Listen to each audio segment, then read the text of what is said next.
I'm Dr. Emma Hitt-Nichols, and this is my weekly AMA Manual Style Guide tip that I hope will be useful to medical writers and also to our clients at Nascent Medical. Please share this with your colleagues if you find it useful. Today I'm talking about capitalization as described in the AMA Manual of Style. You'll see that the manual covers capitalization in many different contexts, such as titles and subtitles in manuscripts, unit names and symbols, and in figures and tables. For the purposes of this presentation, I'll talk about capitalization as covered in Section 2, the Style section. This topic is covered in subsection 10 of Section 2, which covers style. The various subtopics include first word of sentences and other structures, titles and headings, proper nouns, designators, words such as table or figure that might appear in a manuscript, types and sections of articles, such as the methods or discussion section, acronyms and initialisms, capitalized computer terms, and intercapped words where the capital is in the middle of the word. As always, I have covered most of the information in this subsection, but not all of it, and it's worth getting in there and looking things up if you have any questions or need some finer details on this topic. Alright, so capitalizing the first word. In addition to capitalizing the first word of every complete sentence, the following should also be capitalized. The first word of a formal statement that follows a colon. So you would say he wanted to clarify the following, colon, further research will be needed, further would be capitalized. And then the first word of a direct quotation. So you might have the article pointed out that quotes 2 of the study showed no effect, 2 should be capitalized. Dr. Smith said, quote, the findings warrant further investigation, and the would be capitalized. However, when the quote is incorporated into a sentence, you can use lowercase. So you might say, the patient described her headache as feeling like needles behind the eyes. That's in quotations. The needles was not be capitalized in that situation. In tables, initial words of row headings, i.e. the stub on the left-hand side, should be capitalized. This is in contrast to column headings of tables, which follow title case, capitalizing words of 4 letters or more. If a symbol, numeral, or lowercase Greek letter begins the stub, the first word that follows should be capitalized. However, if a Greek letter is capitalized, for example, delta as a triangle, then the next letter should be lowercase. In titles and headings, major words, 4 letters or more, should be capitalized, as should 2-letter verbs such as go, do, am, is, be, and those should all be capitalized in titles also, even if they're less than 4 letters. However, titles of medical articles should not be capitalized when they're being used as part of a reference in a reference list.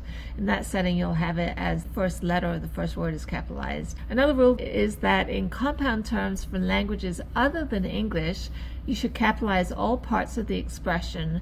For example, in fluorescence, in situ hybridization, used as part of a title, the in would be capitalized since the phrase is Latin. In general, the second part of a hyphenated compound should not be capitalized except when both words carry equal weight. So with anti-inflammatory in a title, you would capitalize the anti but not the inflammatory. But you would capitalize both cost and benefit in the term cost-benefit analysis. Proper nouns. We all know what proper nouns are and that these should be capitalized. However, if a common noun is capitalized in the singular, it's generally not capitalized in the plural. So you would not capitalize the word seas in the phrase the Black and North Seas. That would be lowercase c's.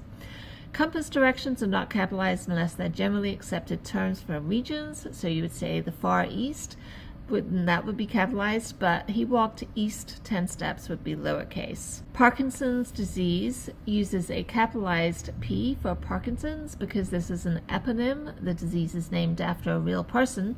But most common words derived from proper nouns are not capitalized, so you would have lowercase Brussels sprouts, even though that's a place in Belgium, and you would have a lowercase p for Parkinsonism. Brand names of drugs are capitalized, and generic versions are not. Big newbie mistake in medical writing, okay? Don't make that mistake. So you'll have a capitalized Tylenol which is the brand name, and a lowercase acetaminophen, which is the generic name.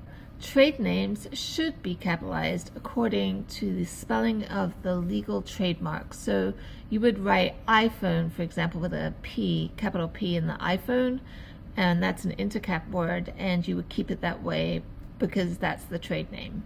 You should capitalize the formal name of a bacterial genus when used in the singular, so Streptococcus pyogenes would be capitalized strep, S, but you would use lowercase streptococci when talking about the bacteria in general. Seasons should not be capitalized, but recognized holidays should be capitalized. When referring to a formal entity, you would capitalize that entity, so you would say AMA Manual of Style, that would be capitalized, but when referring in an abbreviated form, you would use the lowercase manual, as the manual described how to hyphenate, for example. You would capitalize a person's title when it precedes the person's name, but not when it follows the name. So you would say Department Chair Susan Smith moderated the meeting, and cap the department chair, but you would say Susan Smith was made department chair, that would be lowercase. When used as specific designations within a particular article with or without numerals, the word tables and figures should be capitalized. General terms used to refer to a type of article or a section within an article should be set to lowercase, such as method section, that would be lowercase. However, when referring to a specific type of article or a section within a specific article, that should be capped. So you would say cell propagation technique was described in the method section because you're referring, and that would be capitalized because you're referring to a specific incidence in a specific paper. You should not capitalize words from which an acronym or initialism is derived, so you would have capitalized PSA, but you would spell it out prostate specific antigen lowercase. Now, if it's a proper name, such as the National Institutes of Health, that would be capitalized, and the abbreviation would be caps NIH. Then also, when there's been kind of a stretch to create a study name, but the first letters of the major words do not match the acronym, you should not use unusual capitalization to indicate how the study name was derived, even if they do it in a paper somehow. So for example, if you had clopidogrel in unstable angina to prevent recurrent events, all capped, and the abbreviation of the study is CURE, you would capitalize all the words of the study name, not just CURE, the C-U-R-E. You should also use initial caps with computer commands or functions or features, so tab, back, etc. However, the word email takes a lowercase letter in JAMA and Archives Journal style, except when it starts a sentence. Okay, are you confused yet? Quite a few disparate rules there, but hopefully they'll be helpful. And this is also posted as a blog post at nascent2mc.com/blog if you want to see that in writing. If you need medical writing assistance, please check out nascent2mc.com, nascent2mc.com. And if you would like to get into medical writing and want some free information on the topic, you can check out 6weekcourse.com. That's numeral 6weekcourse.com. All right, thanks so much.